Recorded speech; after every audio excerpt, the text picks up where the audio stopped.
जैसे क्वेश्चन दिया हुआ है, हम एक सरल लोलक का दोलन काल ज्ञात करते हैं। प्रयोग के क्रमिक मापनों में लिए गए पाठ्यांक 1, 2, 3, 4, 5 रीडिंग ली गई है। समय मापा गया है और 5 बार मापा गया है। निरपेक्ष त्रुटि, सापेक्ष त्रुटि, प्रतिशत त्रुटि का आकलन करना है। बहुत सिंपल क्वेश्चन है। 5 रीडिंग ली गई हैं, तो पांचों को जोड़कर अगर 5 से भाग देंगे तो वो उसका वास्तविक मान हो गया। 1, 2, 3, 4, 5, पांचों को जोड़ा और 5 से भाग दे दिया, तो ये इसका 2.624 सेकंड आया। और चूंकि दशमलव के 2 अंकों तक मापा गया है तो इसको हमें छोड़ना है, 4 छोड़ देंगे। 5 या 5 से ज़्यादा होते एक जोड़ते हैं, 2.62 सेकंड ये समय आ गया। ये इसकी वास्तविक माप हो गई, एक तरह से वास्तविक माप।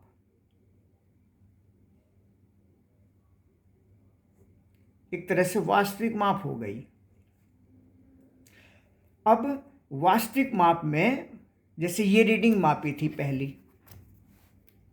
तो वास्तविक माप तो हमारी ये है।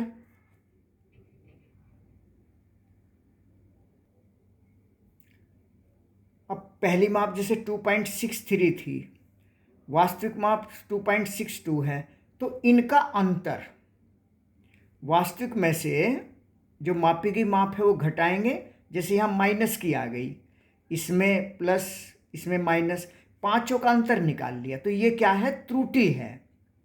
वास्तविक माप और मापी गई माप का जो अंतर होता है वो निरपेक्ष त्रुटि कहलाता है। तो पहली माप में निरपेक्ष त्रुटि ये, दूसरी में ये, पांचों की निरपेक्ष त्रुटि आ गई। चूंकि त्रुटि है तो चाहे प्लस हो चाहे माइनस हो, इसको हम प्लस ही काउंट करेंगे।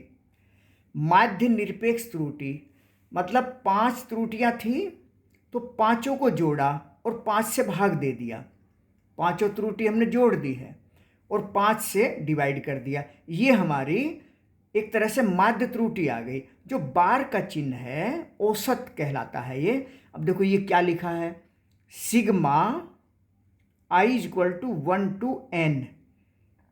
जोड़ करना है i का मान 1 से n, मतलब 1, 2, 3, 4, 5 अप टू n, ऐसे जोड़ना है। यहाँ 5 रीडिंग ली गई थी, तो डेल्टा टी मतलब त्रुटि, निरपेक्ष त्रुटि आई मतलब 5 रीडिंग है, तो delta T 1, delta T 2 plus delta T3 ऐसे पांचों जोड़ दिया हमने। इसको डेल्टा T1 कह लीजिए, डेल्टा T2, तो ये सब औसत मान इनके है ना। तो पांचों को जोड़ा, 5 से भाग दे दिया और दशमलव के 2 अंक तक कर लिया, तो ये हमारी माध्य निरपेक्ष त्रुटि हो गई। वास्तविक माप और मापी गई माप मतलब प्रेक्षण, इसकी जो अंतर है वो तो निरपेक्ष त्रुटि है। 5 रीडिंग ली थी, पांचों को जोड़कर 5 से भाग दिया, ये माध्य निरपेक्ष त्रुटि हो गई। और सापेक्ष त्रुटि का मतलब निरपेक्ष त्रुटि बटे वास्तविक माप। जो वास्तविक माप हमारी आई उसमें ये माध्य त्रुटि आई, तो ये आपेक्षिक त्रुटि हो गई मतलब। और त्रुटि केवल प्लस माइनस दोनों लिख दी मान लीजिए, तो डेल्टा टी अपॉन TM, यानी 0.11 अपॉन जो टोटल कुल वास्तविक माप थी ये 2.62। ये हमारी आपेक्षिक त्रुटि का हो, सापेक्ष त्रुटि का हो, रिफ्रैक्शनल एरर इसके कहते हैं, फ्रैक्शनल एरर है ना। भिन्नात्मक त्रुटि भी इसी को कहा जाता है, भिन्नात्मक। तो भिन्नात्मक त्रुटि कहिए, फ्रैक्शनल कहिए इंग्लिश में, सापेक्ष त्रुटि रिलेटिव एरर कहिए, आपेक्षिक त्रुटि कहिए, ये सब एक ही बात है। तो इस तरीके से, और 100 से गुणा कर देंगे इसको तो ये प्रतिशत त्रुटि हो जाएगी। जैसे प्लस माइनस 0.11 अपॉन 2.62, और ये कैलकुलेट करके, क्योंकि दशमलव के 2 अंक तक ही रखना है, तो ये 0.04 आ गई। प्रतिशत त्रुटि 100 से गुणा कर देंगे तो ये हमारी 4% आ गई। निरपेक्ष त्रुटि के पदों में जो वास्तविक मान लिखा जाएगा वो होगा ±0.11, या प्रतिशत त्रुटि लिखनी होगी तो ±4%। ये माध्य निरपेक्ष त्रुटि है, ये प्रतिशत में है। तो बस ये बिल्कुल सिंपल सवाल है ये। जैसे क्वेश्चन दिया हुआ है, किसी तापमापी द्वारा मापे गए दो पिंडों के ताप क्रम से T1 ये प्लस माइनस, यानी ये इस तरह से लिस्ट काउंट है, इसकी अल्पतमांक है, इतनी त्रुटि इसमें होती है, ये निरपेक्ष त्रुटि हो गई। अब इतना प्लस भी हो सकता है, इतना माइनस भी हो सकता है। दूसरा ताप ये दिया हुआ है, इन पिंडों का तापांतर और उसमें आई त्रुटि का परिकलन कीजिए। पिंडों का तापांतर कितना है, ये 20 डिग्री था, ये 50 डिग्री था, तो ताप का अंतर 30 डिग्री हो गया, ताप का अंतर 30 डिग्री हो गया। और त्रुटि कितनी होगी, 0.5 त्रुटि इसके मापने में है, 0.5 त्रुटि इसके मापने में है, और त्रुटि चूंकि योग किया जाता है, हमेशा अधिकतम निकाली जाती है, योग किया जाता है, तो माइनस करेंगे प्लस माइनस, तो ये हमेशा प्लस लिया जाएगा। प्लस मतलब 0.5 प्लस 0.5, तो ये 1 हो गई। तो जो ताप का अंतर हुआ वो 30 ±1 डिग्री सेंटीग्रेड, ये हो गया हमारा इस तरह का क्वेश्चन। एक बहुत इंपॉर्टेंट क्वेश्चन है, ये फॉर्मूला ओम का नियम 10th तक पढ़ा जाता है। किसी चालक तार का प्रतिरोध R बराबर V/I, ये ओम का नियम का सूत्र है, जहां V 100 ±5 वोल्ट, ±5 ये इसकी लिस्ट काउंट हो गई एक तरह से, निरपेक्ष त्रुटि कहिए। I का मान 10 ± 0.2 एम्पियर, ये इसकी त्रुटि है। R में प्रतिशत त्रुटि ज्ञात कीजिए। तो देखो V का मान दिया हुआ है, ये डेल्टा V का मान ये है, ये V ±5, मतलब ये मान है और इसमें इतनी एरर है, तो डेल्टा V का मान ये हो गया। I का मान ये दिया हुआ है, तो ये 0.5 इसमें डेल्टा I है। इसलिए R में कुल प्रतिशत त्रुटि, जैसे R बराबर V/I है, तो कुल प्रतिशत त्रुटि कितनी होती है, डेल्टा R/R गुणा 100 बराबर डेल्टा V/V गुणा 100 प्लस डेल्टा I/I गुणा 100, ये प्रतिशत त्रुटि माध्य प्रतिशत त्रुटि है। तो इस तरीके से ये मान रख दिया है और कैलकुलेट किया। बहुत सिंपल क्वेश्चन है, आपकी किताब का ही है। एक क्वेश्चन और देखिए, बहुत महत्वपूर्ण बात है। R1 100 ± 3 ओम, R2 200 ± 4 ओम, दो प्रतिरोधक हैं श्रेणी क्रम में। श्रेणी क्रम का सूत्र R बराबर R1 जमा R2 होता है। R बराबर R1 जमा R2, तो R बराबर R1 पहले वाला, R2 दूसरे वाला, अब प्लस है तो त्रुटियाँ दोनों जोड़ दी जाएंगी। 100 और 200 300 हो गया, और प्लस माइनस 3 और 4 7, ये प्रतिरोध हो गया। समांतर क्रम में 1/R डैश बराबर 1/R1 प्लस 1/R2 होता है। पढ़ा होगा ये फॉर्मूला। R1 R2 दो, जैसे ये R1 है और ये R2 है ना। समांतर क्रम इस तरह का होता है, R1 R2, और अगर टोटल प्रतिरोध R हो तो 1/R बराबर 1/R1 प्लस 1/R2, ये समांतर क्रम का पढ़ा होगा। तो इसमें निकालना हो, एक 100 है एक 200 है, तो 1/, दोनों का ये एलसीएम ले सकते हैं, R1 R2, R2 plus R1 हो जाएगा। अपोजिट करेंगे, उल्टा करेंगे तो R डैश का मान R1 R2/R1 प्लस R2, 66.7, इतने ओम आ गया। अब हमें अगर इसका सही मान लिखना है तो हमें एरर भी देखनी पड़ेगी, यानी जैसे श्रेणी क्रम की तो एरर सीधे आ गई।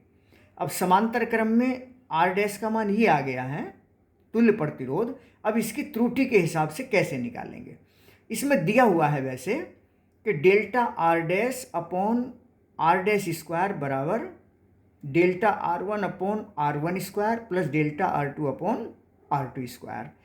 इसका हम आपको वो निकाल कर दिखाते हैं ये कैलकुलस से कैसे कैलकुलेट किया गया है, ज़रा ध्यान दीजिए। जैसे 1 अपॉन R डैश है ये, तो एक तरह से ये R डैश की पावर -1 हो गई, ओके, बराबर ये R1 की पावर -1 हो गई, ये R2 की पावर -1 हो गई। अब इसका आंशिक अवकलन करना है,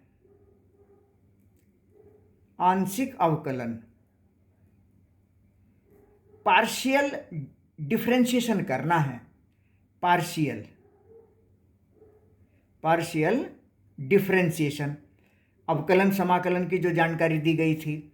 अब अगर आपको याद हो d/dx ऑफ x की power n equal to n into x की पावर n-1, ये फॉर्मूला था। अब देखो पार्शियल डिफरेंशिएशन का मतलब है इसी के राशि में परिवर्तन इसी के सापेक्ष।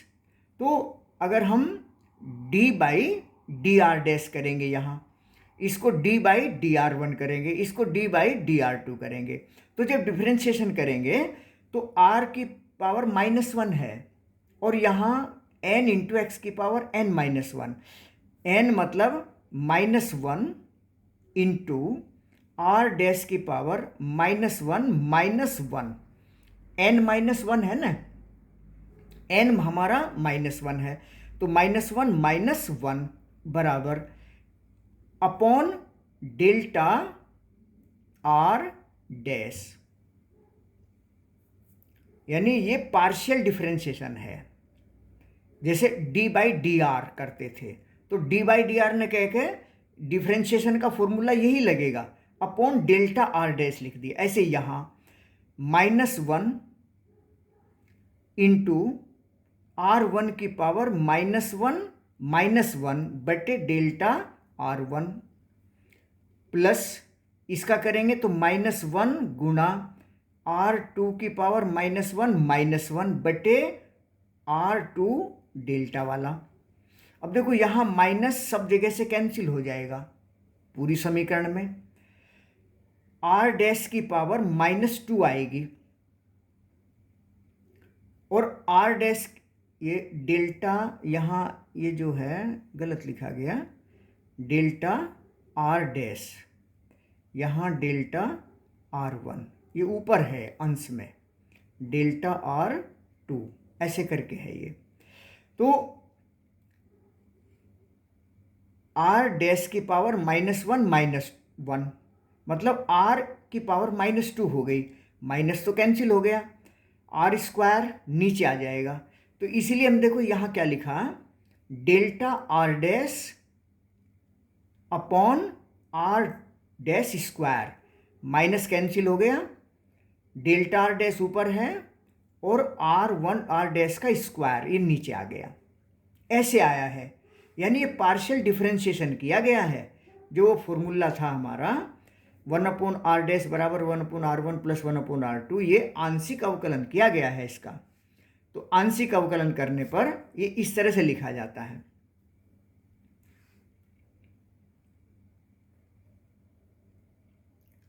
और देखो फिर क्या किया, R डैश स्क्वायर की गुणा कर दी, इधर इसमें भी गुणा हो गई, इसमें भी गुणा हो गई, डेल्टा R1 बटे R1 square, delta R dash square, delta R2 बटे R2 square, R dash square, delta R1 delta R2 ये दिए हुए हैं।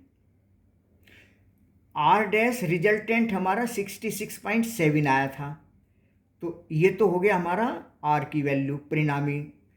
R1 R2 ये दिए हुए हैं 100 और 200 दिए हुए हैं, और डेल्टा R डैश ये +-3 +-4 दिया हुआ था, बस वैल्यू रख दी है और ये कैलकुलेट करके आ गया।